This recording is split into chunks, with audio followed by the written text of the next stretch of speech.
Somebody is trying to want the content meeting is being sent to YouTube. Okay, it is going live. We are live.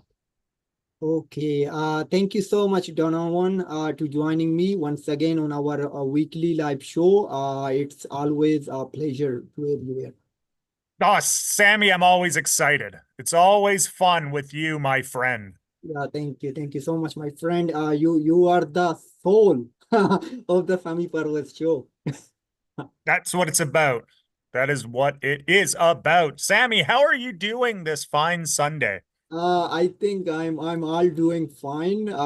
It's great. Just last night, I published my story with respect to our one of the great friend, Kiran, who gave a great relief, like to all of those are willing to run for the office. Yeah, no, it was a Yeah, really I great hope that article. Nice. yeah. Oh, tremendous. Tremendous work, Sammy. You're doing great. Your Thank you so articles much. are lovely. And yeah, and what new do you have? Just what's new with me? Mm-hmm. No, not a whole lot. I'm getting ready. School year's starting back up, so I've been running around doing that. Mm-hmm. Just taking her easy, trying to take her easy, trying to get stuff done now so that Mm-hmm. I can relax later. Yeah. That would be good. But there's always things to do, Sammy. There's always things to do. Mm-hmm. Yep. So we have something very like it is not breaking now, but it is just unexpected happen in British Columbia. BC United, which was BC Liberals, now they disbanded. They did not disbanded, but they suspended their campaign. Like Kevin Falcom, his name is. I think I'm correctly pronouncing him. No, that is the man, the myth, the legend. Kevin Falcon, Yeah. arguably, I think the worst politician in Canadian history. I think is I can't imagine the spinelessness, Sammy, that takes to be to do that. Yeah, just an absolute disaster. Mm-hmm. A month away from the writ being dropped, Mm-hmm. and like 2 months away from election day. It's crazy Mm-hmm. what happened there. But yes, BC United is suspending its campaign. Kevin Falcon is going with old Rugstad. I'm going to stand with the BC Conservatives. The a year after he booted him out, like it's remarkable how embarrassing it is to sort of see how that flies. So yeah, what are your thoughts, Sammy? It's pretty Yeah. unprecedented. I was looking to see if this has ever happened, and political mergers, parties merge all the time. Mm-hmm. Usually it's a small party that gets absorbed by a big one, or Mm-hmm. something that pops up like and it's usually done way earlier Mm-hmm. before an election, so then they can have time to do leadership and stuff. But I think something like this is quite unprecedented. You bet. Yeah, it is just crazy, like how come you can do it, but I don't know like why you did not take the deal when Rustard like BC conservative leader offered it just I think 1 month before or two, like like but they declined. I don't know what was the issue. Maybe there is ego issue, like I kicked you out. How come I'm going to work under your leadership? Like it is just crazy. I think it could be an ego issue. Oh, I I believe. think I think that was right. So that was the big thing. Was I think a year ago, Rugstad came up and said, "Hey, we'd like to merge." And then rumor has it, this is all alleged, but Kevin Falcon's the BC United people said, "F you, we're fine." Mhm. And then Falcon went up a few months ago and was just like, "Hey, can we merge?" And then Rystad said no, we're fine. We don't need you there. And so now we kind of get to this moment of pure capitulation, Yeah. where yeah, no, it's not even a merger. It is such a loser mentality to go. we lose, sorry, we're done, like just to give up, like you're not even trying. Now of course Mm-hmm. it was not looking good for the BC United. Mm-hmm. Uh, Really, at this point, you could only hope for some Pyrrhic victories, like, oh, we got second in this riding. Mm-hmm. You're not going to win, Mm-hmm. but regardless, you kind of expect to go down with the ship, or if you're going to like resign, if Mm-hmm. you're so bad at your job, Kevin Falcon, who is he's terrible. Like I said, Sammy, I decided to go and look up some of the worst politicians in Canadian history. Mm-hmm. And I honestly think Kevin Falcon might be like the top. And I think that there's so many things. So, I tried to Google search first thing when this happened back like last week. Um, I searched worst politicians in Canadian history, Mm-hmm. and I got modern politicians. So I got Justin Trudeau was up there, Mm-hmm. um, Danielle Smith, Scott Moe. Mm-hmm. And I think that you can give a little bit of a break for contemporary politicians, Mm-hmm. just because they're kind of in people are mad, right? If everyone likes to get mad, and I think time makes the heart grow fonder. And like to be honest, to sit down and say Justin Trudeau is the worst politician in Canada is not right because he won elections, right? Like you have to have some semblance of political acumen. And so Mm-hmm. I was like, all right, start to get my search a little bit more precise. And of course, the number one federally is Sir Mackenzie Bowell, the fifth Prime Minister of Canada, who complete inadequate, incompetent Manitoba schools question fell apart. Everybody thought he was an incompetent idiot. It's resigned 2 months from an election, which led to Wilfrid Laurier and a whole liberal dynasty. Uh, he's really the one people look at as the worst politician in Mm-hmm. Canadian history. Yeah. But like the conservatives are still around. Mm-hmm. And he knew to step away. He didn't just give up and say, we're just going to throw support behind another party.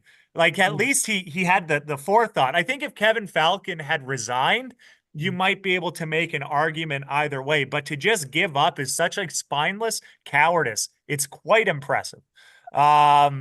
And then I thought of Albertan politicians because there are some parties that fell apart, like the UFA with John Brownlee, Harry Strom of the Social Credit, but theirs was just like bad timing.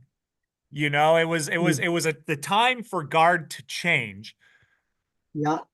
This is like you were the official opposition, Mm-hmm. Kevin Falcon. Your party had only once got the late, like the not the popular vote since 1997. Yeah. The BC United and BC Liberals. You fumbled this so bad. You lost. Mm-hmm. It is remarkable how bad of a job you did. You rebranded, it sucked. You pretended it wasn't bad. And then a month away, you're like, sucks to the dozens and dozens of politicians on this. Think about the staffers that were hired preparing for this campaign. Think about all of the people that volunteered and the people that believed in it, all of the money that was fundraised, Sammy. And you're Mm-hmm. like, what are we talking about here? You at least just go down with the ship. Like, at least when these parties lost in Alberta, there was like some semblance of like, okay, like there's always a combination of incompetence Mm-hmm. and ignorance that really defines a bad politician. And like this is the peak of it. I think Kevin Falcon is the worst politician in Canadian history. I even tried to find like in Nova Scotia, Donald Cameron was a premier for 2 years and he privatized Nova Scotia Power. Just a disaster. Lost the very next election. Terrible. But like, there's at least some political thought and he stuck with them. I think that it is remarkable. Sorry for going on this little bit of a rant, but No, Kevin no, Falcon is far and away the worst. no, Oh, you are okay. I know, like you are sharing the frustration of those workers, like those volunteers and everyone, like they dream to work for BC United. It means the an alternative party of BC other than NDP, like, but it seems like they just it mean every effort went in vain. Yeah, it is. Yeah. And it said like they weren't going to win. And it said there was going to be some Pyrrhic victories of we got second. That's pretty good. Let's, and then that's what happens, right? The only ones I can think federally would be like Michael Ignatieff was really bad because the liberals were completely ousted, third seat, third in third place, but he stuck it through. You rebuild, you figure it out, and you come back. And but like just to give up, like it's such a loser, spineless, like it's just so embarrassing. And it's like it's just like to submit to the guy you kicked out. Like, oh my gosh, Sammy, have some character. Like just a disaster in every single conceivable way. It's bad. And I think that time will look back on this. And I know some conservatives are saying it was like what Joe Biden did, right? Joe Biden stepped down months away from the election, but it felt like the Democrats knew that was going to happen or had like a plan in place. Mhm. This, he didn't tell any of his MLAs. He didn't tell any of the staffers. He just said it. And now, because he's the leader, he has to be the one that signs off on if you're going to be representing the party. And he's like, I'm not going to sign it. So it's just like you just stabbed. Yeah. Dante's Inferno, Mhm. Sammy, Mhm. has the different layers of hell, right? They have like the people that aren't Christian are at the first level, and then it slowly goes down. People who are lustful, murderers are near the bottom. But you know who's at the bottom, Sammy? Mhm.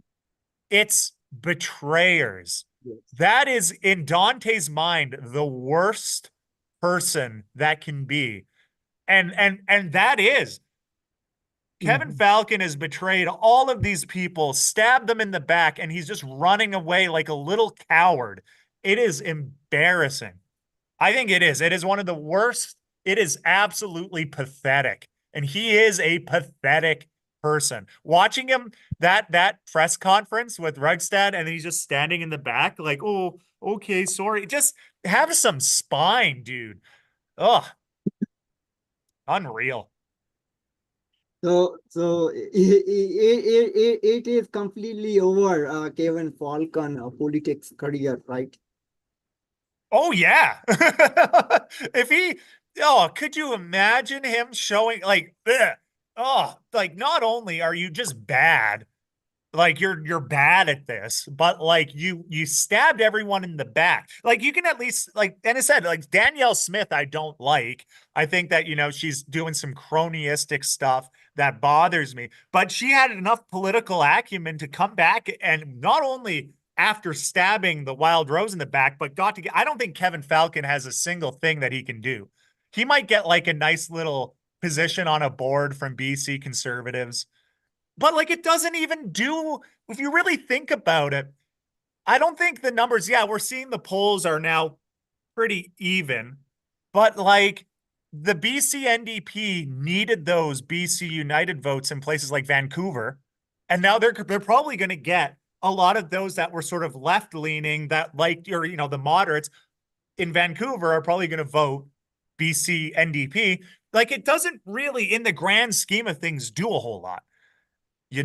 Like, and I think it'll be interesting. And I said, I think the conservatives have the momentum right now, but like, it's just gutless. Like, what a just a gutless loser. Like, I honestly, Kevin Falcon, ugh, like the worst. I said, like, everybody else knew to step down. People know when to resign, but to just give up is so pathetic.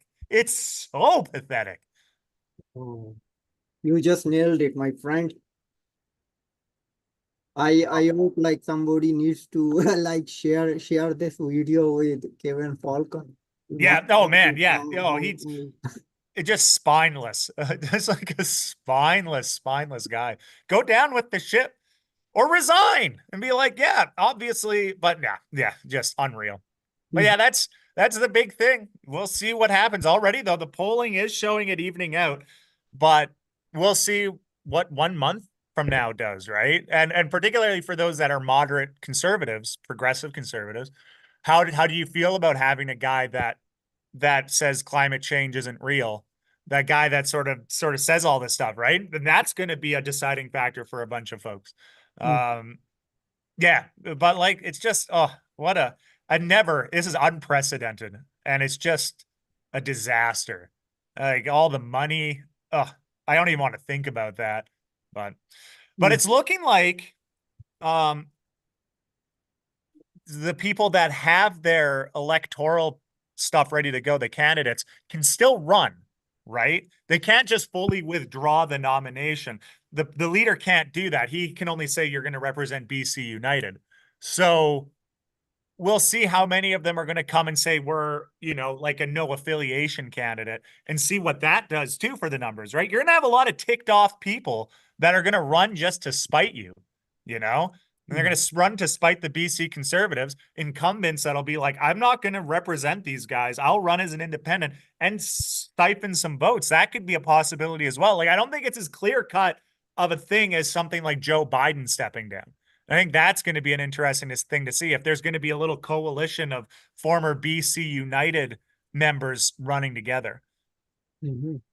Yeah, and I don't know, like, but do you think they did a good job while rebranding BC Liberals? No, no, no. It said Kevin Falcon is it said it's going to go down as the worst leader or anything really, one of the worst politicians outside of like the politicians that get arrested for like murder, if that is a thing, right? Those are like obviously there's monsters, but in terms of like skilled politicians, Kevin Falcon is the worst. Like I should just make that clear. Kevin Falcon is not worse than a serial killer. Like he's not that. He is just the worst strategy. But like to change the branding was terrible, and just these incompetent decisions and to lose that momentum to the BC conservatives, like just a bad move altogether. And that doesn't help your legacy either, but at the very least you could sit down and say I screwed up, I'm going to step down. But to just give up is just pathetic. Tremendous work, Sammy, you're doing great. Your articles are lovely. Well, Yeah, you are hearing from where, like, I'm trying to share this one on Instagram. all good. Share what you can. Yeah. So I don't know, like, if you can just like do something. Oh, of course. And Sammy, but I think that is BC United. I think that is, I don't really Yeah, think we can they talk do. too much more. Like, I don't know, like, I'm not living there, so I I mean, there is, if to be honest, as a citizen, that is not my cup of tea, like, but if we analyze this, like, as a journalist, or so as an analyst or political commentator, yeah, this is the worst thing happened in the history of Canada. You cannot do this. Yeah, you gotta at least stick it out. And then people would sit down and say he was just bad. And he's probably you can make an argument, but like just like we lose. Sorry, we lose is insane. The official opposition too. Like this isn't like a third party or like a small party that has like a single seat. This wouldn't be like it'd be like if the PPC happened to be like we're gonna rebrand or get absorbed by the conservatives. Like that's something that you'd be like, okay, like I guess that kind of checks out. That would be a more normal thing. This is the official opposition. Like this is a party that has support and has numbers. Like it's just bonkers. Mhm. Absolutely bonkers. Yeah, yeah. Okay. Not sure what happened now on, but I think one MLA was complaining about he's not going to any those funds, like for spending those donations what were received during campaign. I mean, they cannot use those funds for campaigning. Yeah. And it's like, what happens there? It's like, this is unprecedented. Usually you can sit down and merge, but it's too late to merge. You can't get a new leader. You can't oust him. He has to step down and he's not, looks like he's not going to. He's like, I'm gonna crash this plane and none of you can stop me. And yeah, it's just bonkers. It is unprecedented, loser behavior. Terrible, Mm, awful. That's Kevin. This is like, yeah. I wonder if there's going to be like a term for this, like the Bennett buggy in the 30s. Are they going to call it like falconry? mhm, Are you going to falk up? Like, is that going to be like a part of the Canadian political landscape? You pulled a falcon, you falked up, unreal. Like, just sheer boobery of it is just nuts. mm, Terrible, terrible, terrible. I feel the worst for the people that just got blindsided by it. Like, you look at the Twitter account for BC United, and it's mm. just like less than 24 hours ago, like before he announced it, they were like, "Yep, we're doing great." Like, just ah, unreal. Unreal. I feel for him. I feel bad. I feel bad for those that were wanting to do something, and you know that it wasn't going to work out well. But Mm. like, you go like a Viking, you go out, you die on the battlefield. You sit down and you take it, you get punched, you get back up, or you merge. But like, just to do that was just embarrassing. Embarrassing. Yep. But yeah, I don't think we can really say much more. I think it's fairly obvious here that yeah. Mhm. Yeah, absolutely. Yeah. So let's wait and watch what will happen on the election day, and in couple of days, whenever the rate will be dropped. And I I think also seeing what the other people do. Like, I think there's still a lot of stuff that's not, as said, it's not a clear cut. BC United's done. All be there's this weird thing where there's a lot of ticked off people. So we'll see what happens with them too. Mhm. Yeah, and yeah, like this will be interesting to watch. In in a century, maybe not decades, but in once in a century, such thing happen. So they will be remember worst leader in Canadian history. As you brought it up, like he could be the worst. Yeah. Yeah, let's wait and watch. Okay, and okay, so we have confirmed like 91 candidates for Montreal by-election just on September 16th. So this is another like record in the history of federal by-election. Could be the last big ballot if they decide to make changes. This could be it. Could Mm-hmm. be the last one. So I don't know. It'll see what happens. I don't know what they'll do to change it. Because nobody likes gathering signatures. Nobody likes spending money. Nobody likes that stuff. I Mm-hmm. don't think if extending it. So, but yeah, this could be the last one, Sammy. We'll see what happens. So it would be, you think, would be the last one. We won't see anything in future. I mean, you could, there's a lot of people that are saying like, oh, they can just increase the deposit. Mm-hmm. They could or bring back the deposit, which they're not going to be able to do because um, that has to trump that provincial ruling. And then people can just sit down and point to, hey, Toronto has 100 candidates. And are you saying that Toronto mayoral elections are, fraudulent? And I Mm-hmm. think that just becomes like a big issue.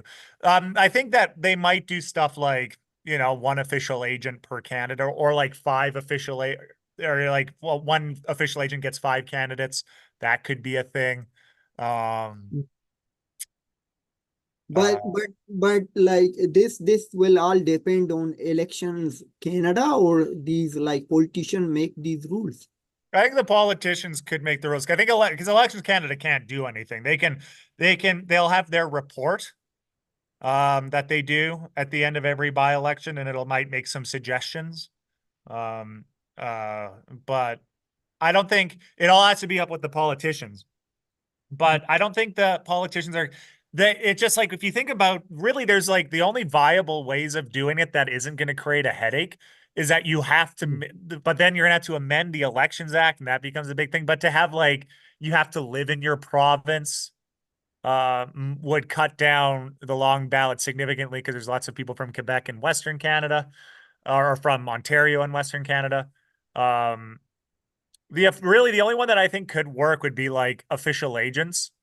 That one official agent can have 5 candidates, and then you would have to try to get 10 people to be an official agent, and that just sort of causes like a Yeah. headache there. So that would probably be what I Mm, would see happening. Um, mhm. there's another one that I've been hearing of making it so that because when you get when you want to run as a politician, you have to get 100 signatures Yep. to run. Mhm. And I've heard one thing say that like to each address, you can't get more than one from each address. But Mhm. that's just going to be a headache inducing because what happens if everybody signs in at the same time? Mhm. Right? Oh, you got this from this address. Who was there first? I don't see that being a possibility. So I think like really the only viable one would be an official agent gets 5 candidates. And I Mhm. think that would stop a lot of the long ballot. But it's just going to be a headache. And I think that maybe just one riding that sucks Mhm. per election is fine. And I think they might just deal with it. Mhm. But we'll see. We'll see what happens. I don't know. Could be the last long ballot, though. So, Mhm. Yeah. Yeah, I hope it should not be, like it is interesting as you mentioned many times, it is bringing us together. So if now this politician needs to should not bring more tougher rules, but to relax the rules, like what Kiran did, like to make it more fair and affordable for each and every individual or ordinary Canadian citizen who can run for office. Like it could be like many folks' dreams, like but everyone can't afford it. But whenever you are making those rules more tough and tougher, so it means you are just depriving them, or this is, you can say, this is discriminating them, like who cannot afford. yeah, well, and I know Kieran tried to get rid of the signatures too when he went and he challenged it. Uh, saying that well, it's not very fair for those with mobility issues, right? If you can't if you're like bedridden and you're supposed to get 100 signatures, how can you do that, right? And there's a lot that you could discuss there. But yeah, if you put like a monetary amount on it, and you're a single mom who wants to, or like a disabled person that doesn't have EI anymore, you can't afford, you can barely afford rent, let alone, then that becomes a whole thing there. I think bringing the deposit back is insidious, if you Mhm. ask me. The people that say it are don't like poor people running. We don't want poor people to run, which is a shame. Yeah, it means this is, I always say, like these offices are just for like tycoons, like big people, like big it means those businessmen or billionaire, millionaire. It means this is just this is their cup of tea. They think like that. Yeah, it is like this, like they don't let anyone else to run. And I think too, it's just not fair for new political parties, Mhm. right? Like for almost 100 years, I was looking at the old Elections Act, and for Mhm. almost 100 years in Canadian history, all Yeah. you needed to do to run was be 21, be a British or Mhm. Canadian citizen, and be a dude, Yeah. be a man. And that was all you Yeah. needed. And so all of these political parties, like the Liberals, had a 100-year head start of not spending a dime to run candidates. Mhm. The Conservatives had almost a Yeah. 100-year head start to not spend a dime and run candidates, right? And that becomes an unfair thing. The NDP, is when they were the CCCF, had a couple of decades where they didn't have to spend a dime, and that becomes an unfair thing there, like it becomes a really unfair thing, an unfair advantage for, hey, you happen to be there first when it didn't cost anything, congratulations. Mhm. And that's a big problem there, and that leads to a pretty big headache as well. Mhm. Yep. Yeah. Yeah. Like they they actually just don't want anyone to interfere their games. like they should not come across or they should not challenge it, I would use. uh, this is been happening.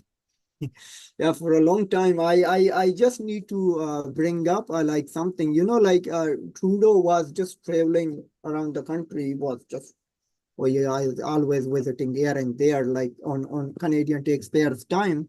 But a steel worker gave him a hard time. Like he could not convince him. Yeah, Did you watch union that guy. video? Yes, I did. The union guy coming up. Yeah. There's a couple of things that I'm like, for instance, being mad that you can't get a family doctor is not the Fed's fault necessarily. That's Mhm. more of a provincial thing. But no, but I think that there is a certain amount of frustration that's coming in there, and yeah, and you just have to sit down and look at the litany of failures, the lack of electoral reform, really reneging on a lot of promises, and that you start to see all that bubble up where even stuff that you're not even connected to is being looked at detrimentally, you know? Mhm. Yep. Do you want me to play that video? Yeah, if you want, please. Yeah, go ahead. And we can show the folks if they aren't necessarily So familiar with it. yeah, yeah. Okay. That's very good. Okay, I'm just trying to find out that video. This is the one.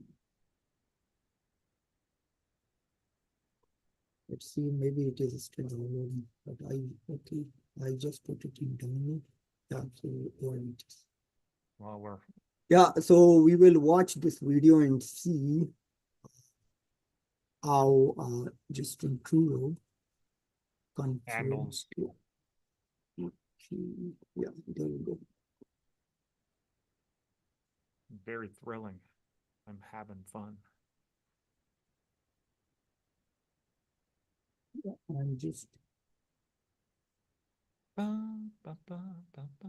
should grab my flute, play a little bit of music for the crowd. Wow. okay. Yes. It's not too many political podcasts with a flute. I'm just like I have downloaded a couple of Oh, videos. Sammy, it's okay. Mm,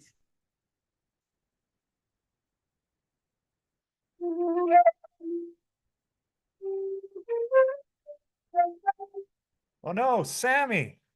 Sammy. yeah, I'm just trying to find out that.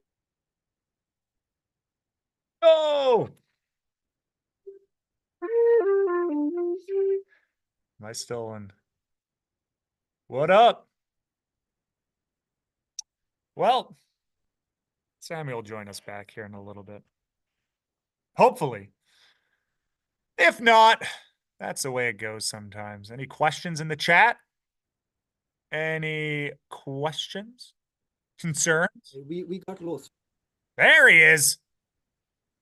No, like I think our my internet, as I mentioned you earlier, like our internet is slow, like it seems like it got cut off. That happens.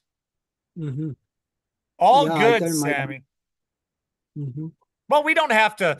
We could say we're learning. This is our second episode, so we have some time to learn, of course. So if the video doesn't work, it's no Mm-hmm. biggie. But it's a union guy getting mad at Justin Trudeau. Trudeau, yeah.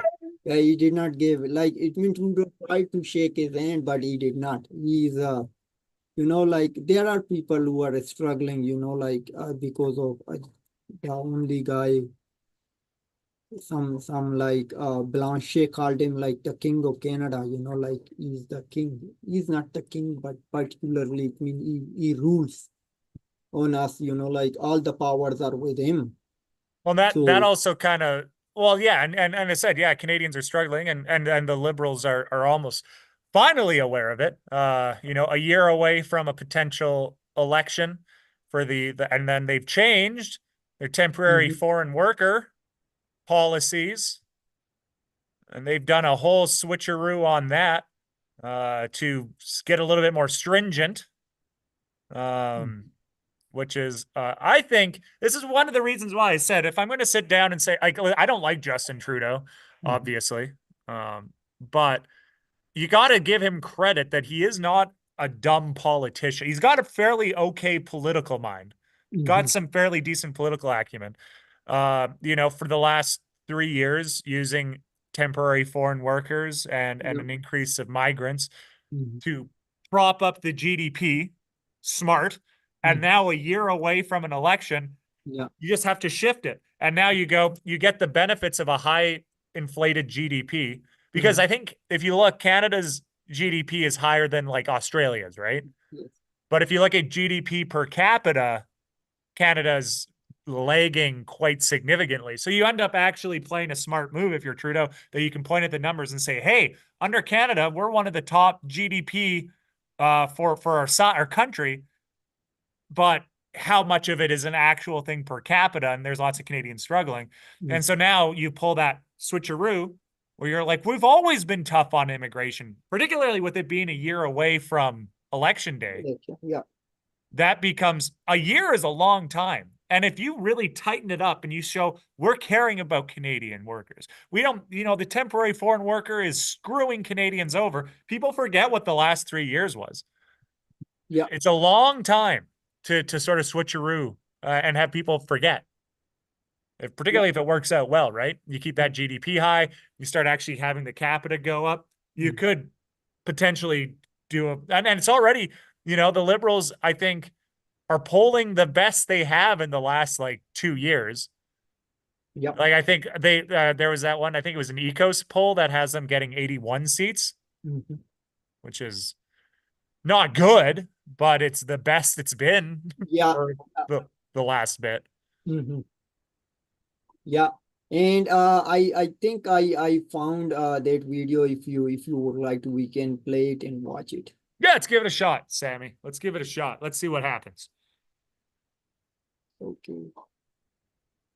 Yeah.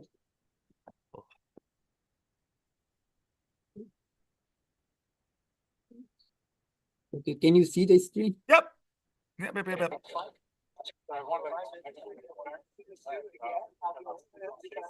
Well, we got donuts over here if you want to thank you for your hard work. I could bring some for my kids too. Okay. The 25% tariff brought in on the Chinese steel to help you out. That's gonna keep my job, yeah. Yeah. What about the 40% tax thing? And I don't have doctors. The $400 million to invest in the part. Yeah. Means you're gonna have a job. I think you're only here for another year. We won't see you around probably another year. Yes. That's what elections are for. That's right, that's right. And I look forward to everyone exercising the right to vote. Yeah. Basic choice. We're gonna invest in you and your job. I don't believe you for a second. Dental care? You know anyone about dental care? Yeah, I pay for it myself. Okay. We're like 3 years behind. Job covered. Yeah, But we four got people in my family. Every seniors. time we go for a dental visit, it's costing me like $50 in my pocket per person. Okay. Why? Have a good job. You're not really for this guy.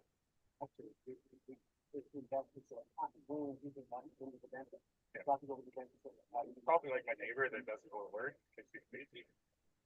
You know what? Doesn't go to work. She lives the same way if I do. You're gonna set up for yourself. Yeah. Good luck and everything. Awesome. All right. Have a nice day. Have a good day, sir. Right, the other guys they got the donuts. Excellent. Mhm. So Always have a good. nice day. No handshake. Yeah, get the donuts. So like there's the only thing that like he's a union guy. And Mhm. I'm confused about the dental care thing because as if you're part of a union, you should be covered with dental care. No, Yeah. there's a couple of things that I'm like, and also, being mad that you can't find a doctor.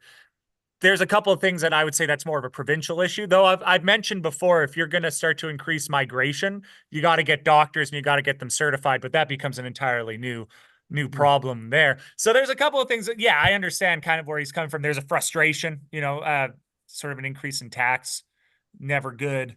Um, and yeah, it is a frustration, a general frustration. But I'd be curious to see what his like coverage is as a union. I'd have to read into what union he's a part of. But we can sit down and also talk about how tariffs, how good are tariffs? Mhm. You know, like how, and you see it, what happens in the United States, the trade deficit grew under, Donald Trump, and he was a tariff king. Are tariffs going to really do a good thing?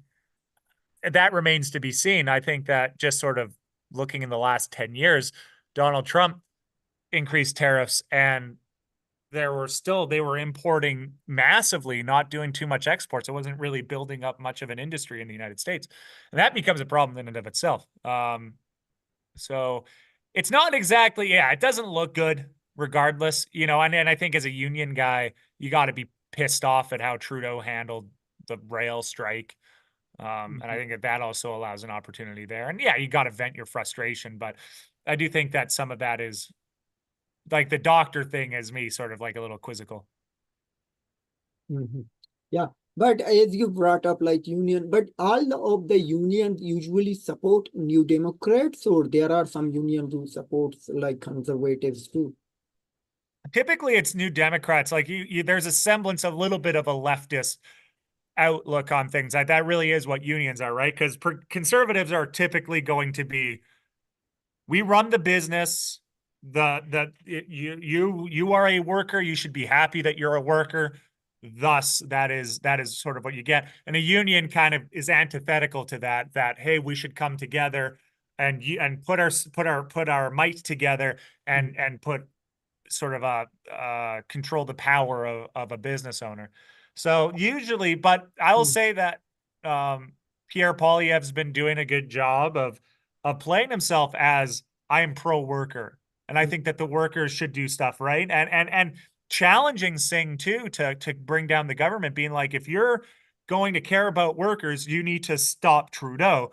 Mhm. But that's going to be an entirely new um, headache for Singh, because Mm. if the conservatives get in, they're going to take down his dental care and pharmacare, and it'll be like, what was the last 3 years of our lives? What was that like? It's not going to Mhm. be like too much. But do you think this dental care and pharma care, which they brought up, are they actually helping the real people? Those are paying taxes, like, or those senior citizen who work for their life, like then paid taxes, like, but there are people who just don't work and take those social services. But do you think is it helping the legit Canadian citizen? I, it's there. You have about a year to establish it, right? And like I said, that becomes a whole thing of like, depending on where you stand on the political spectrum, should if you're unemployed, should you even get EI? Like, why, you should pull yourself up by the bootstraps, that whole kind of thing. I think that we have yet to, but like you need to establish it, right? And if you establish the pharmacare and dental care as an intrinsic part of Canadian identity, it becomes very difficult to remove. You can just sort of look at BC when they sort of set up their health system back really in the 60s and 70s. It becomes almost impossible to remove Mm. because it's so intrinsically tied to the identity. It'd be like saying we're going to get rid of healthcare, we're going to privatize healthcare. That's like you're done if you're a politician and say that, right? So you got to Mm. kind of sneak around behind that. So I think that you're right. How is this benefiting the union people that already have more than likely pharmacare and dental care?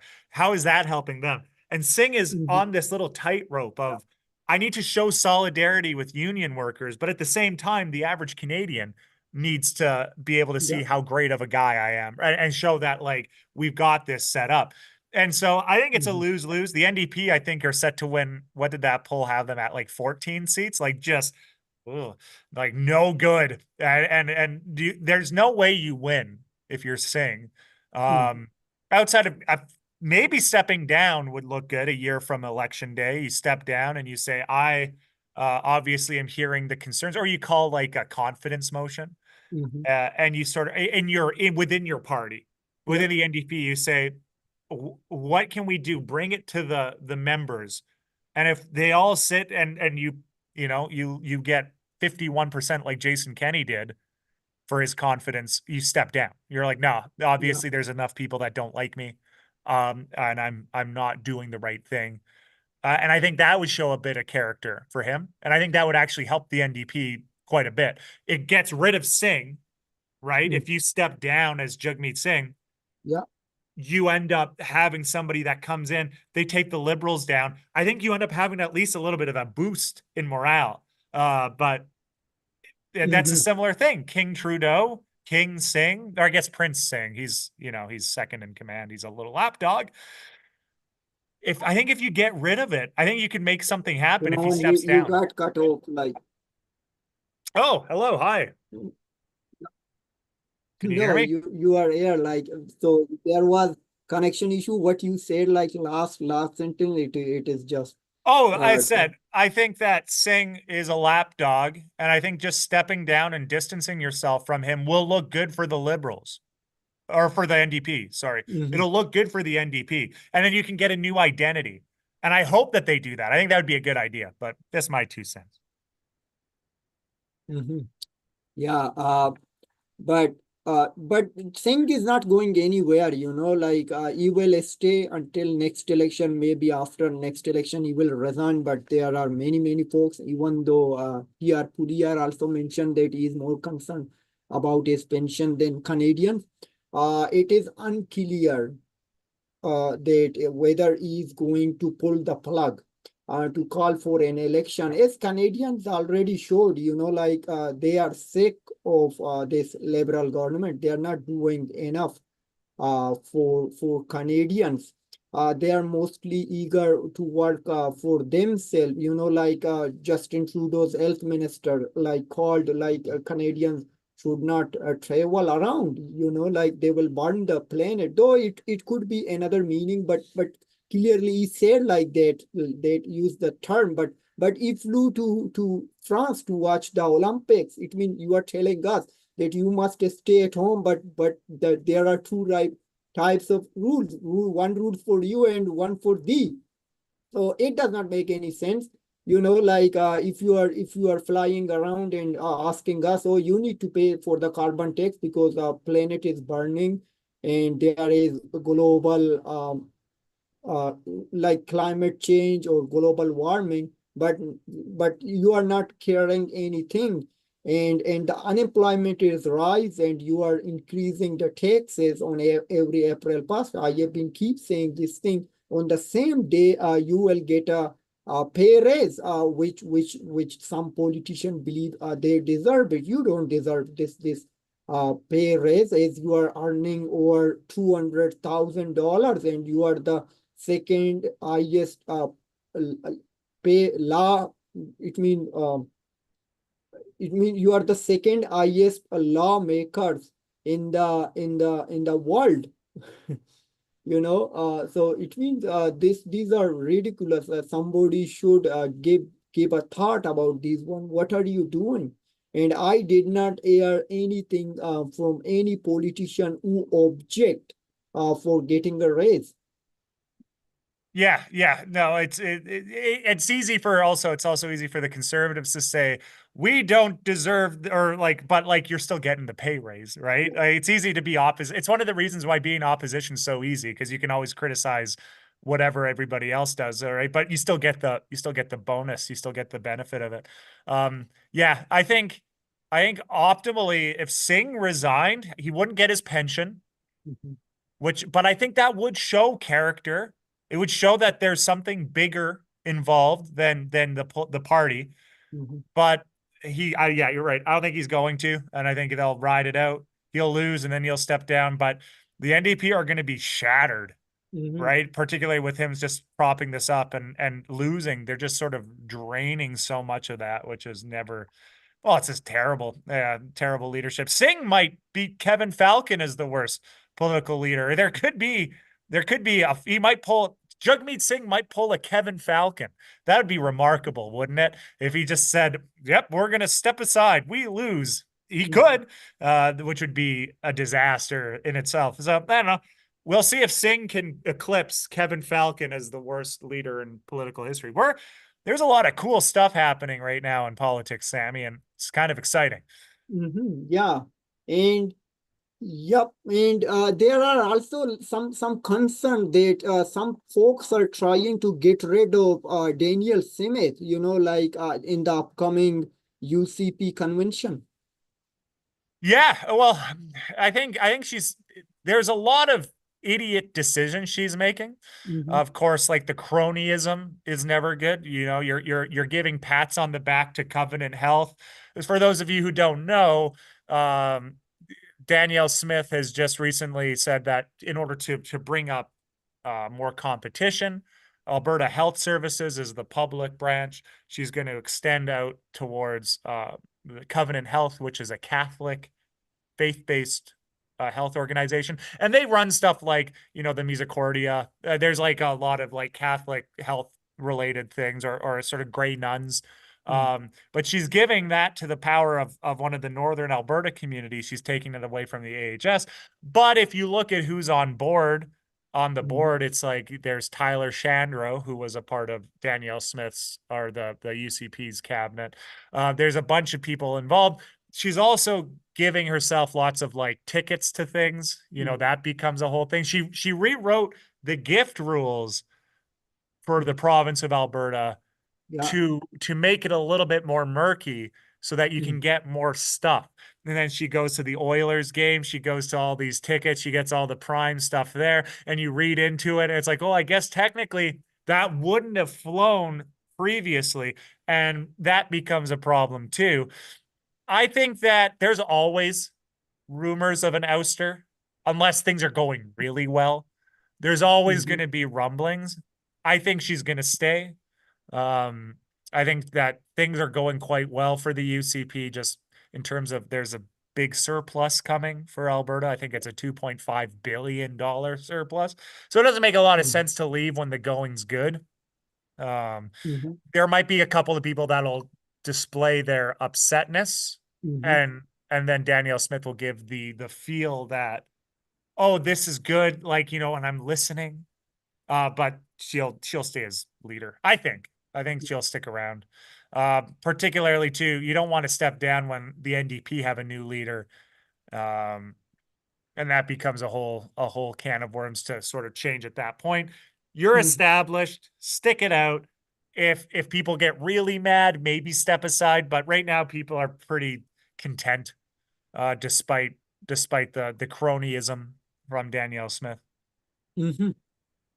But I also read in the news, but it is not from the mainstream media, but from some independent media, which says that there are some folks who are paying to people, like it means bribing them to vote against Daniel Smith. Do you think is it true, and would it affect on Daniel Smith during UCP convention vote, like there will be a leadership review. And no, they will vote, then they will see whether there should be a leadership review.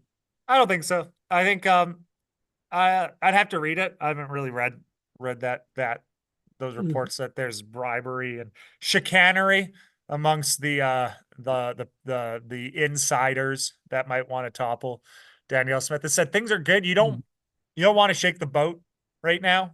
Shaking the boat right now would be very Mhm. wacky. But also, Mhm. Alberta is a stupid province when it comes to politics. Alberta has always been. There was a Mhm. moment during Jason Kenney's tenure that I was like, every day there was something stupid happening. So it's not out of the realm of possibility for Alberta to do something incredibly stupid, which I would be Mhm. thrilled for. I'd be like, maybe like that. Now that the more I think about it, Sammy, the more I'm like, that sounds like an Albertan thing. Let's shake the boat and Mhm. call in a leadership review, and then have like an ouster, like a coup would be the most Albertan thing to do, and would, of course, we're getting one up by BC. Alberta hates that. We know that we're number one, and we love it. We hate it when there's somebody trying to steal our Mhm. shadow for silly political nonsense. So who knows? I think the more I think about it, the more I kind of like it. It's a Mhm. very Albertan thing to do, Sammy. So Mhm. maybe there is an ouster planned. That would be great. Mhm. Yeah. And but one more thing with respect to Alberta politics. So we saw like Brian Jean, like he was the leader of Wildfire, like I think Wild Rose. Wild Rose, yes, Wild Rose leader. Then they merged the other party, like it was Alberta Conservative. What was like Jason Kenney was leading. Like then they merged it back in I think 2016. So Jason Kenney won, but Brian Jean suddenly came oppose Jason Kenney, I think during COVID era, but he could not become the leader. I don't know, did he ran like?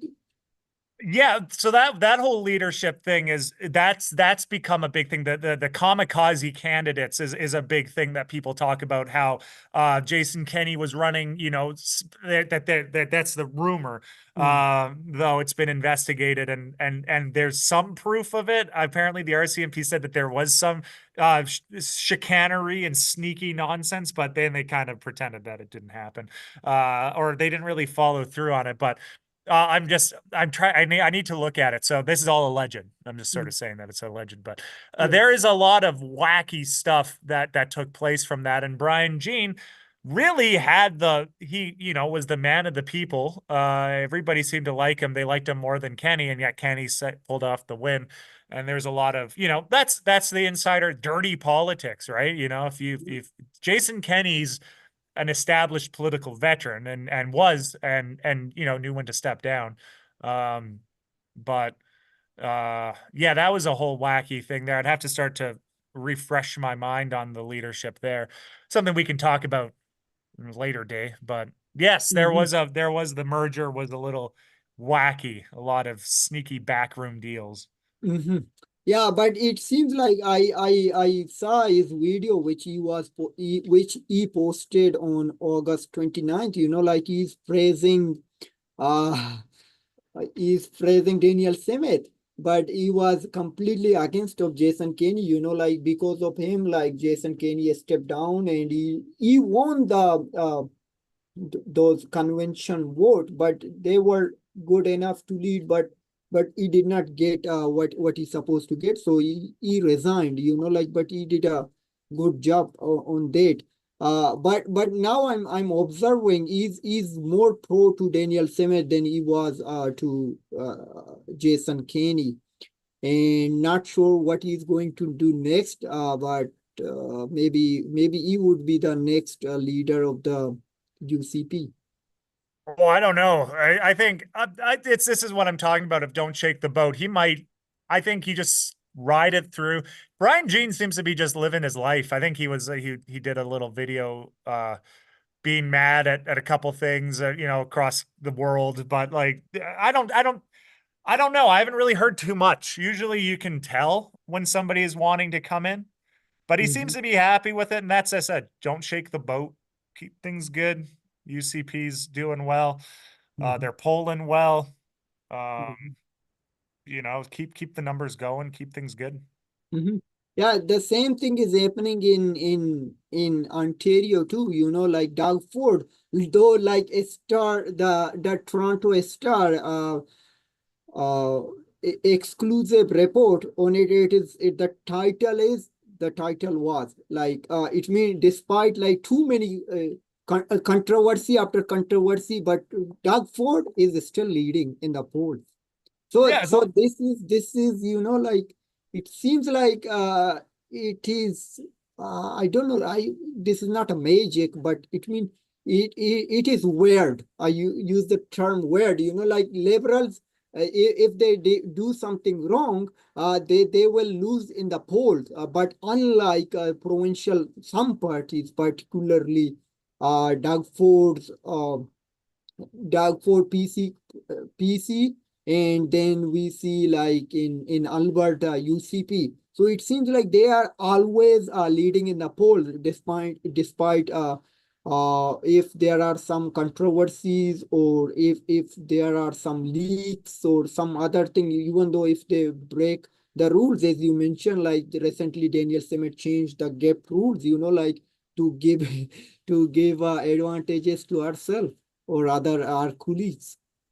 Yeah, that's all. And it is nice having somebody that people really hate as the federal leader, because that takes a lot of the pressure off, right? You have somebody to hate. And once that changes, it is interesting that, like, yeah, the federal liberals are kind of taking the brunt of this, and everybody's kind of focused on that, which is what Doug Ford and Smith are kind of doing, of being like, don't blame us, blame that guy. And you see it with that union iron worker that said, like, I don't have a family doctor.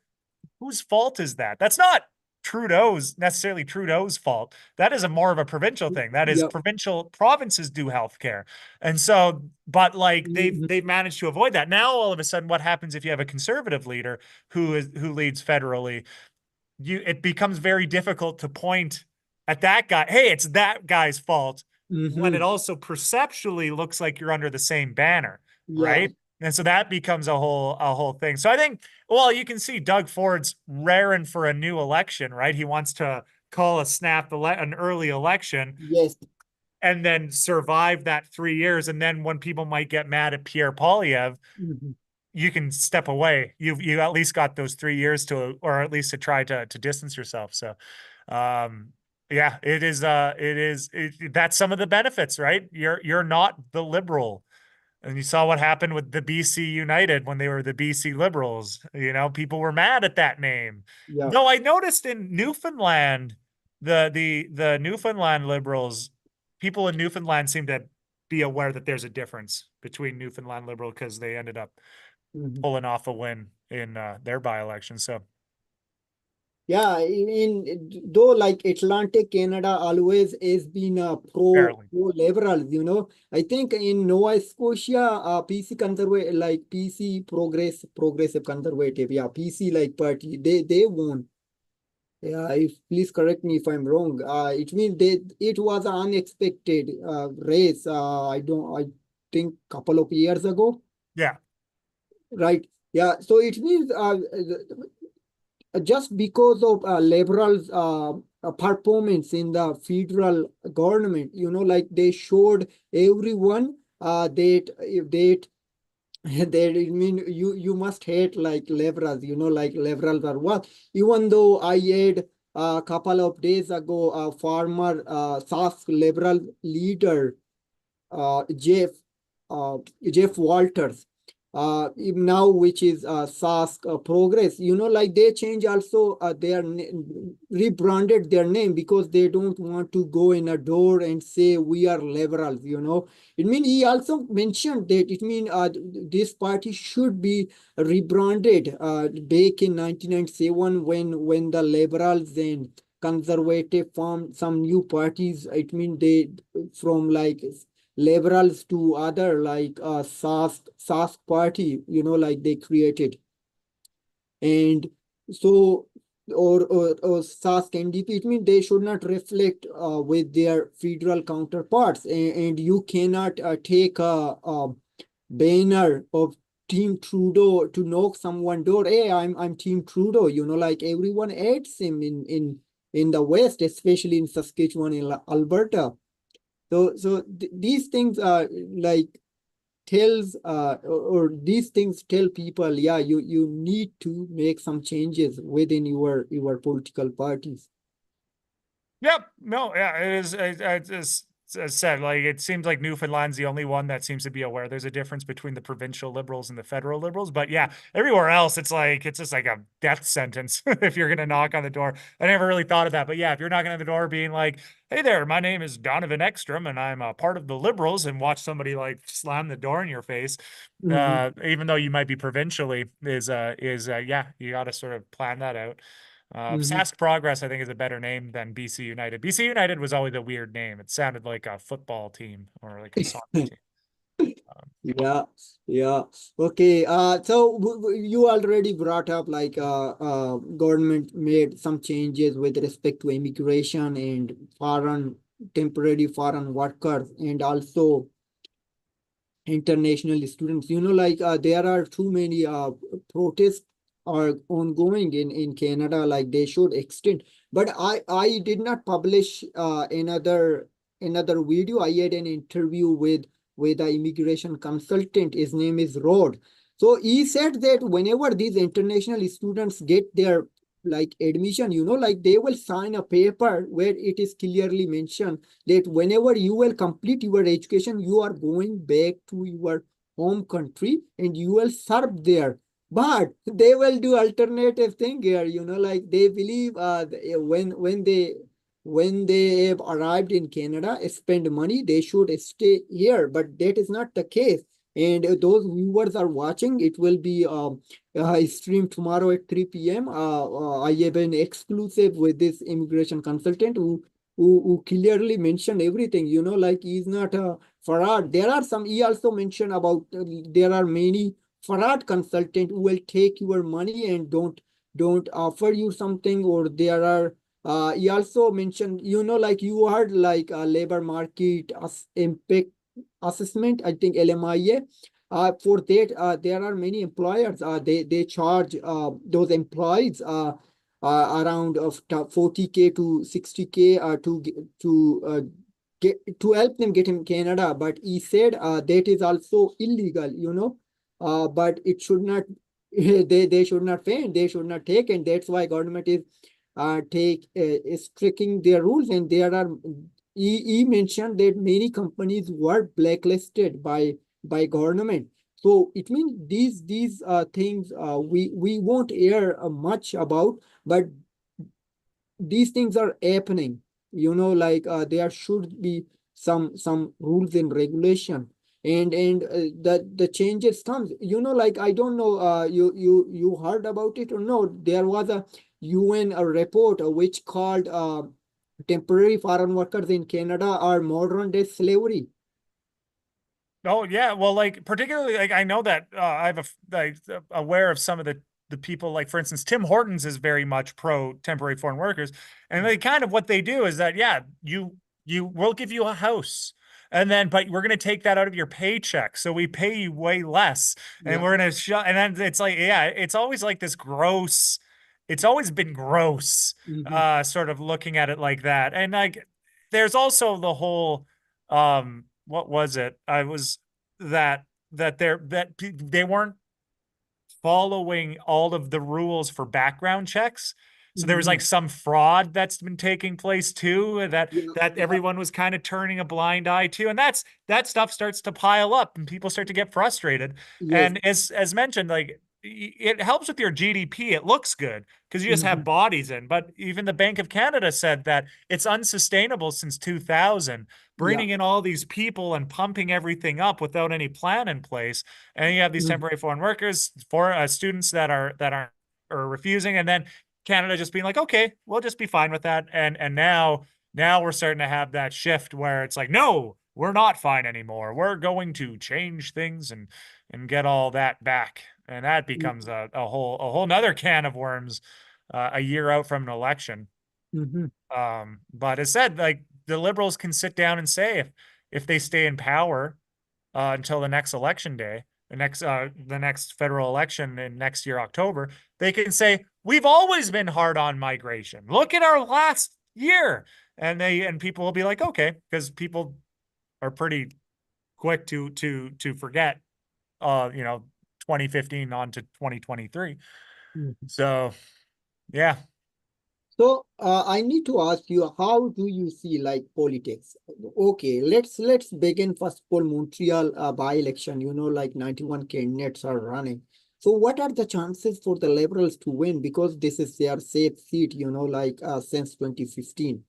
And do you think the longest ballot would make an impact on this by-election to give a tough time to Liberal candidate?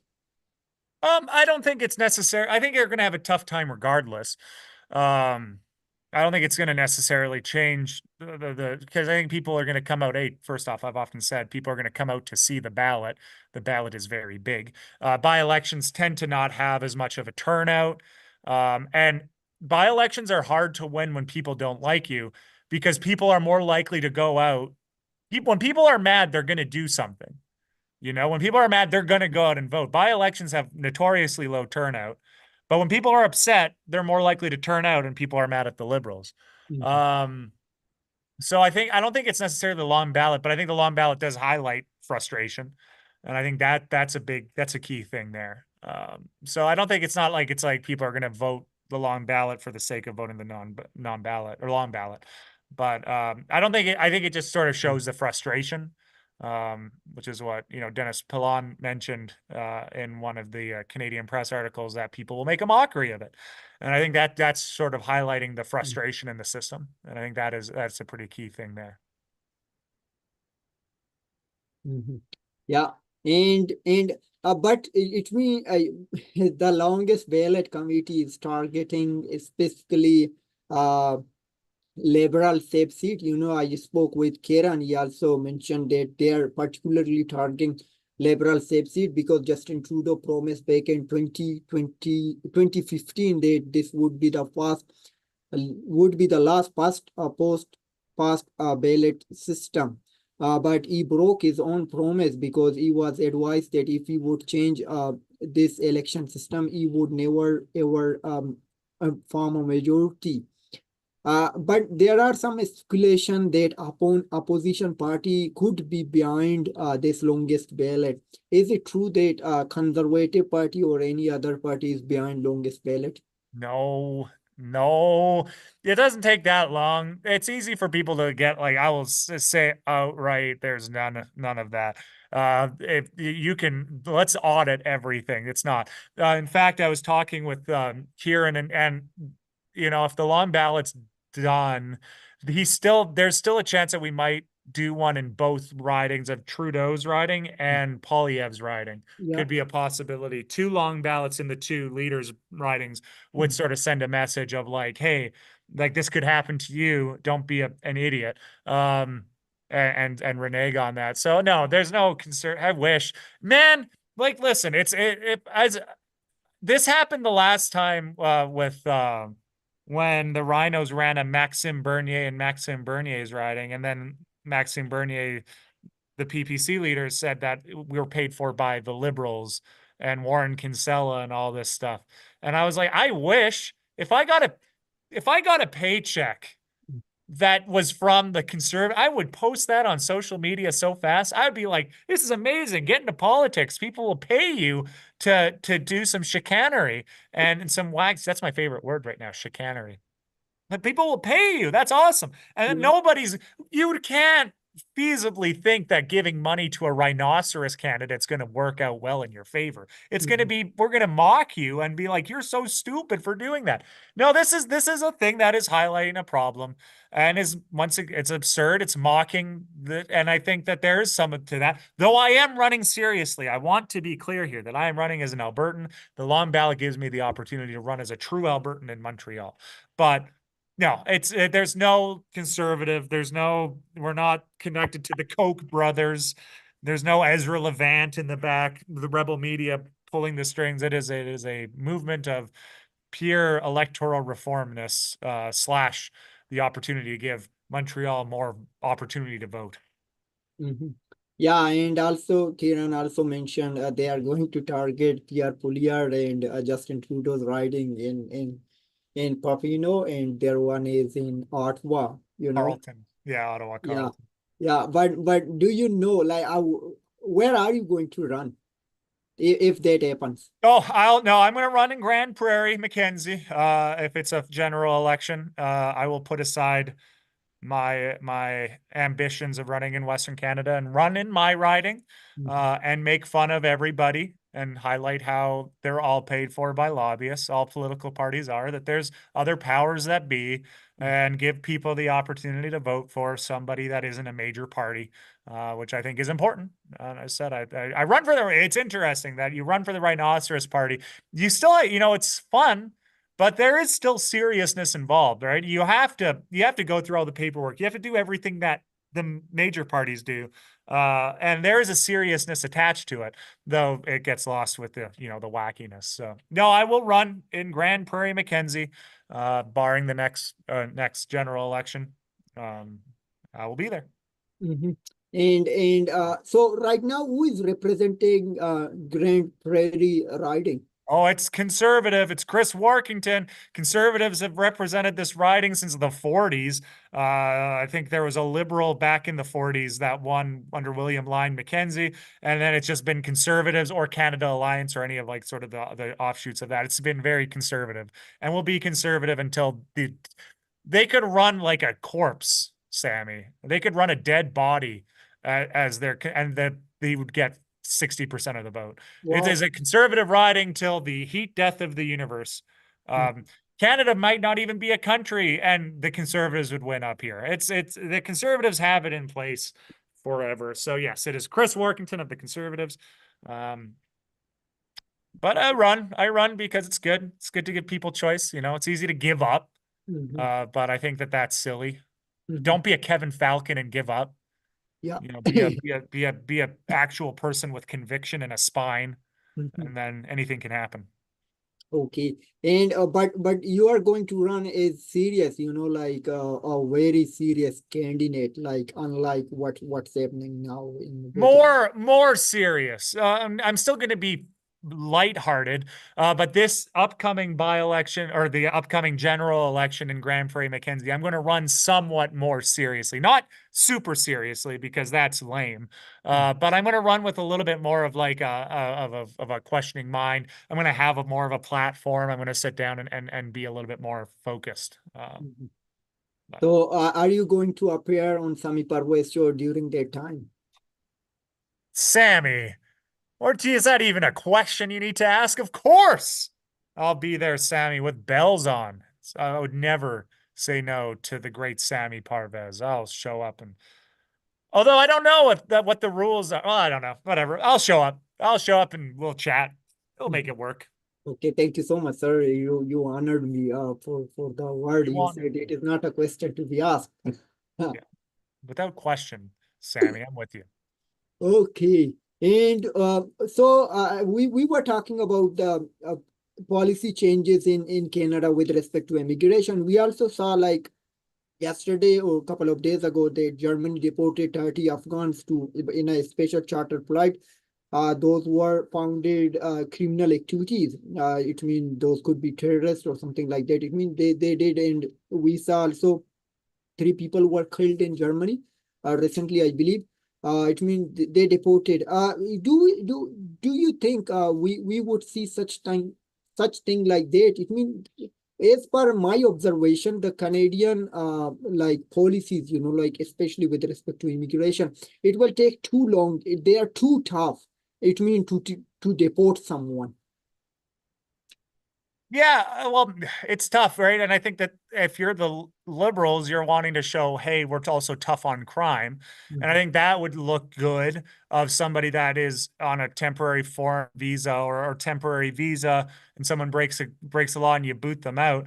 Because there is a couple of things that are interestingly attached, right? There was in Calgary a gentleman that sexually assaulted somebody, and then the judge said, "We're going to put you on probation because," and he wasn't a citizen. "We're going to put you on probation because it's very difficult for you to become a citizen with a criminal record attached to you." And you're like, ah, and I think I could see a little bit more of an increase on that, to show to conserve, try to win those that are moderate Canadians that are a little alarmed by, stuff like that, where somebody does something bad and then they stay. That starts to let people a little bit uncomfortable, and I think it is, right. You have the privilege of being in the Canada. Don't break the laws, right? And it's the same thing. If you break a law as a citizen, you're jailed. If you break the law as somebody that's visiting, you should probably not be in the country. And I think it's stuff like that that's common sense that might be a little bit lost. And I think that, yeah. Now, is it going to be? And I think let's be clear here. These are people that were deported from Germany that were criminals, Mhm. right? This isn't just random people being deported. And I think that needs to be clear as well. They're not just deporting people for the sake of deporting people. These Yeah. are people that broke laws. And I think that that's something that needs to be clear there, right? Because I think there was another stabbing in Germany Yeah. yesterday or the day before. And that's a local German woman, right? But there's all this stuff that starts to get in the way where it starts to obfuscate truth. And you see people, political players, utilize things and shift it to make it, anti-migrant, which isn't necessarily what this is. This is people breaking the law and people being sent out, which I think is something that most people would agree with. I don't think you're going to blow people's minds, Sammy, if you say, "Hey, you broke the law, get out." And I think that would qualify for American citizens that do that, UK citizens that do that. Hey, you broke, get out. Like, you're done. That's it. One and done. Yeah. People talk about that with like punishments in laws, right? I don't think people would be thinking the death penalty is a good idea if they punished sexual assaults legitimately. And it's the same thing with this stuff, right? I think people are sitting down and being like, we got to get rid of immigrants. Well, if you actually punish people that break the rules, Yeah. I think people would be a little bit more. I think that's where a lot of it comes from. So, Mhm. yeah, I think that you might start to see people being booted back out to different countries that break the law. If you're from, Korea, Japan, Afghanistan, Lebanon, Mhm. uh, don't break the law. Ass. It's like seeing in Jim Carrey's Liar Liar. Stop breaking the law, asshole. Like, that's kind of the thing there, right? Mhm. Yeah. But I need to ask your opinion on like when no, when the conservative were in power, they changed the immigration law. If you break a law and if you are born outside and immigrated to Canada, then you will be deported. Like otherwise, if you born here and you will be sent to jail for lifetime. But liberals changed the rules when Justin Trudeau was running. He said a Canadian is a Canadian is a Canadian. But what do you take? Was it a good step to take this one? I think this thing made more uh it made it more tough to deport someone. I'd have to look into it because there is, it's tough because it's like, in a sense, if you're a Canadian citizen, Mhm. right, you can't just sit down and arbitrarily boot people out, and that becomes a big thing. Like, I'm more looking at that. They said these are Afghan nationals that broke the law in Germany, they weren't German citizens, Yeah. right? And I think that becomes sort of a level of gray that becomes a little tough and muddled when we look at laws, right? I don't know. I'm not gonna lie. I think it's said if you break the law, like, but you should probably go to jail. Mhm. You shouldn't be able to sort of stick around. Yeah. And I think that is right. As I said, if you also, our justice system's kind of, nothing ticked me off more living in Edmonton, Sammy, than getting a letter saying, "Hey, we're going to release a dangerous offender in your neighborhood who's Yeah. likely to reoffend." And then you read in the news a week later that they sexually assaulted someone and they're back in jail, right? And I think there needs to be some stiffer punishments for things that are crimes, regardless, and then looser for non-violent crimes and stuff like that. So it is tough. It's tough because if you're a Canadian citizen, you shouldn't, you know, you're a citizen. To what extent does that qualify? There's a whole lot of things, and we'll see. As I said, we'll see what the Liberals do in the next year. Are they going to adjust things? Are they going to, shift and mold things? I don't know. I don't know.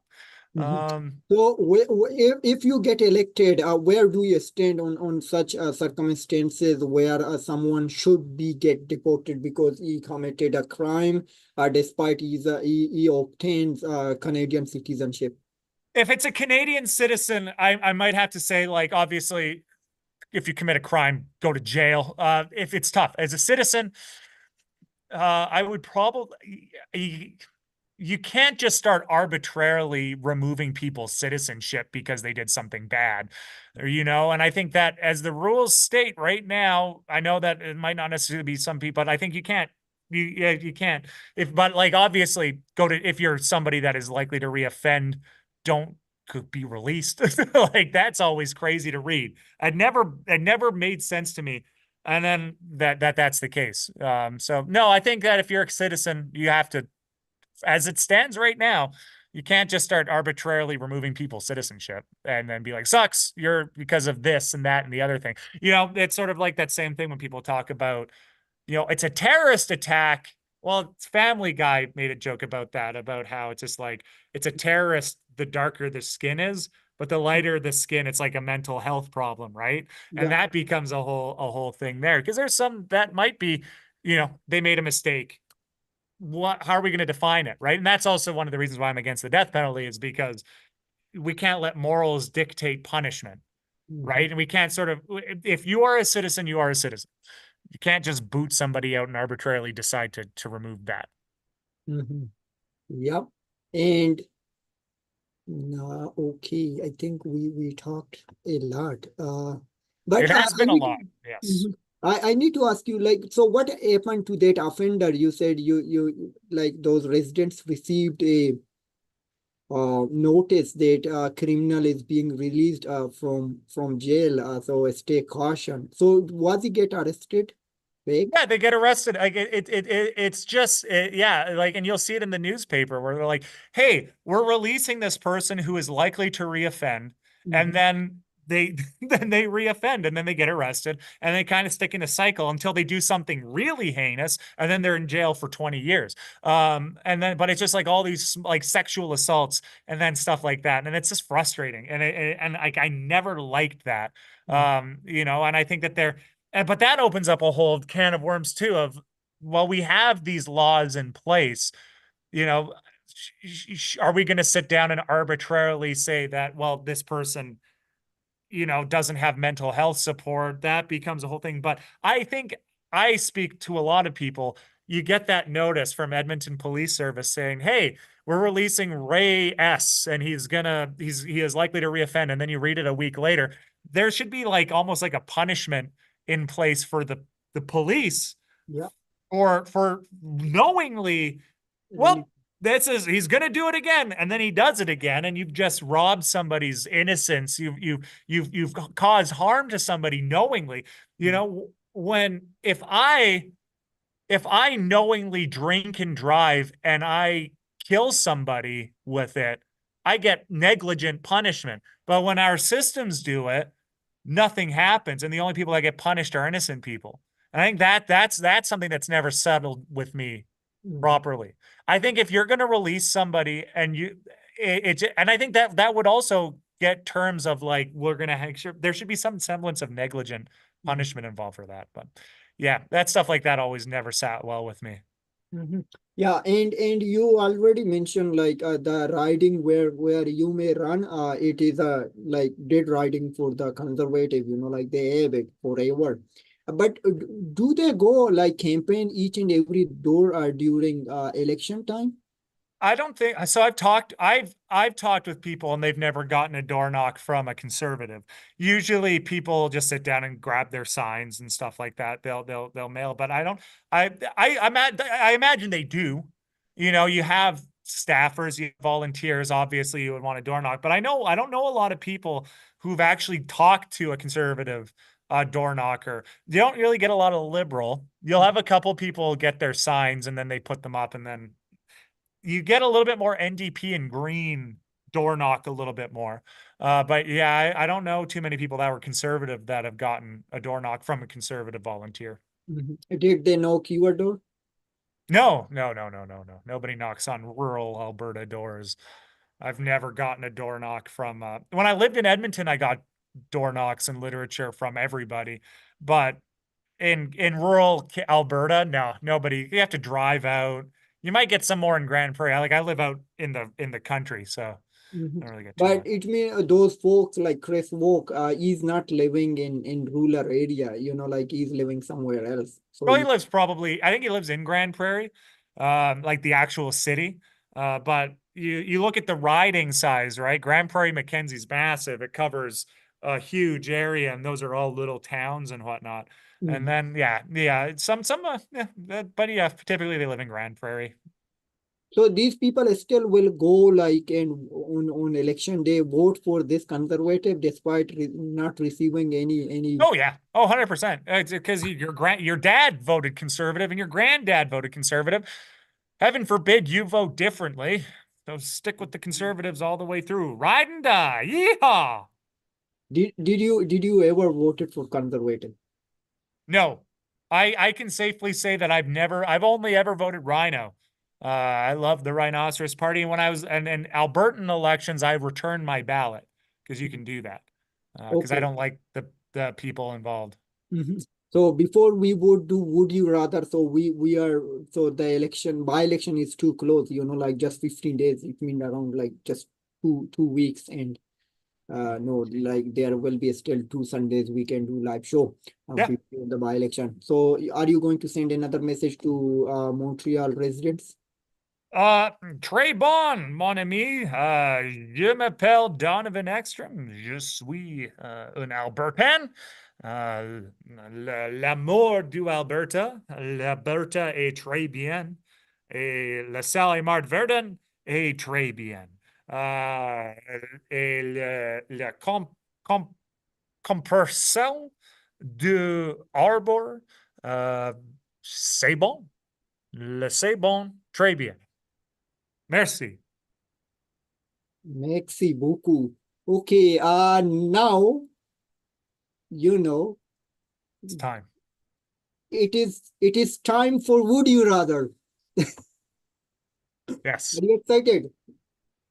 I'm excited. Okay. As I said, everything is unscripted. Everything is unscripted in our show. We did not read, and we are not reading from any notes, and we did not collect any notes. And I did not read. Those are just my mind. What I'm going to ask to Donovan on would you rather. Okay. So Donovan, would you rather vote for liberals or conservatives?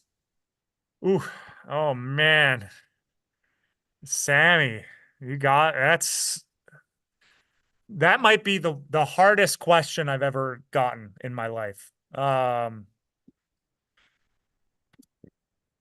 would say most of the time I would rather vote liberal. But this time would probably be vote conservative.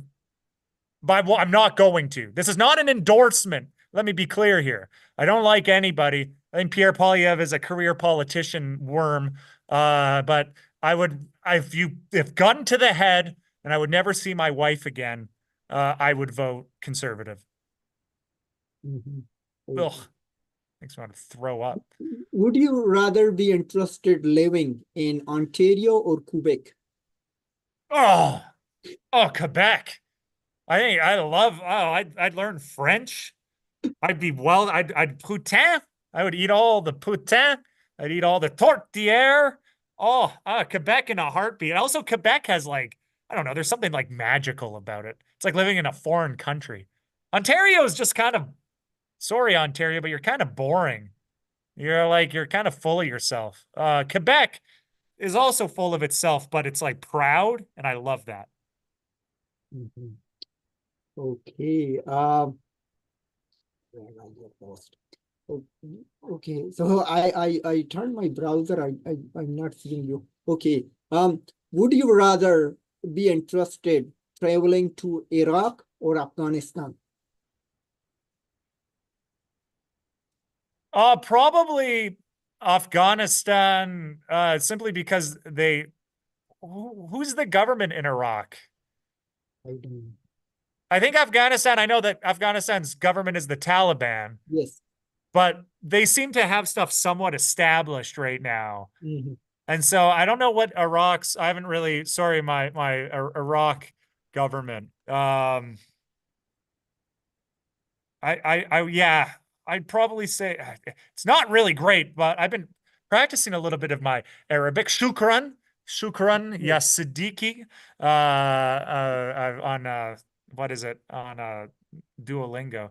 I don't know what the government of Iraq is. I'd have to probably uh, Afghanistan. Also, I'd probably Afghanistan because it was also there's some history there from Soviets invading them and being invaded out east and west. So I think that's kind of cool. Mhm. Okay. And would you rather be appearing on the CBC The National or Sami Parvez show? Oh, Sami Parvez show, 1,000% Sammy. It's always a pleasure. I can say what I want and sit around and have a good time. Sammy, it's 100% Sami Parvez show. Okay, Donovan, thank you so much. I don't know how time went. Like we just over like 90 minutes. Flies by every time, my good sir. You take care. See you Yes, next week. yes. Rock and roll. Rock and roll, sir. Okay, okay. Thank you so much. Donovan, you please take care of yourself and wishing you best of luck and see you on next week. See you next week. Okay. Okay, thank you so much, viewers. If you are watching our show, and please don't forget to subscribe our channel and share it with your family and friends, which would be a great help for us.